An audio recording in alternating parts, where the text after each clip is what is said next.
Une fois les traditionnelles fêtes de fin d'année achevées, les ministres ont fait leur entrée à l'Élysée, mercredi 4 janvier.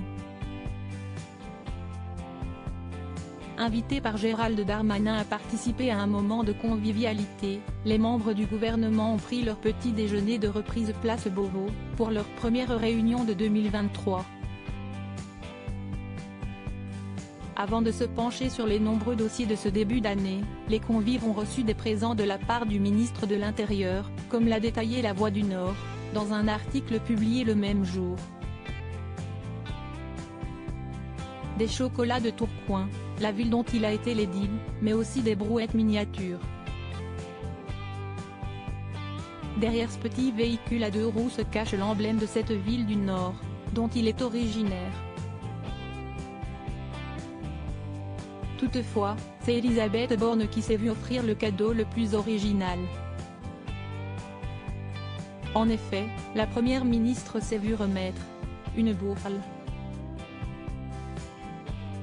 Elisabeth Borne, pourquoi un tel cadeau? Dans le détail, il s'agit d'une boule traditionnelle qui, dans le nord de l'Hexagone, est utilisée pour un jeu de précision du même nom. La bourle est principalement pratiquée dans les environs de Tourcoing et de Waterloo, en Flandre et en Belgique.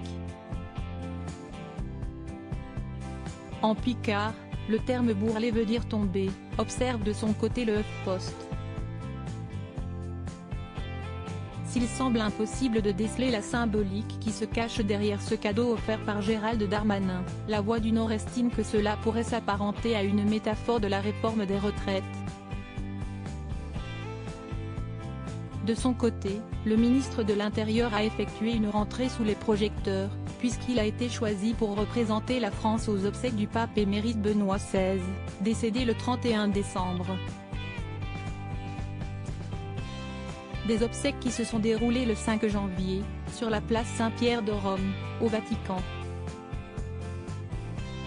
Si sa présence lors de cet événement pouvait a priori sembler curieuse, elle avait en réalité bien un sens.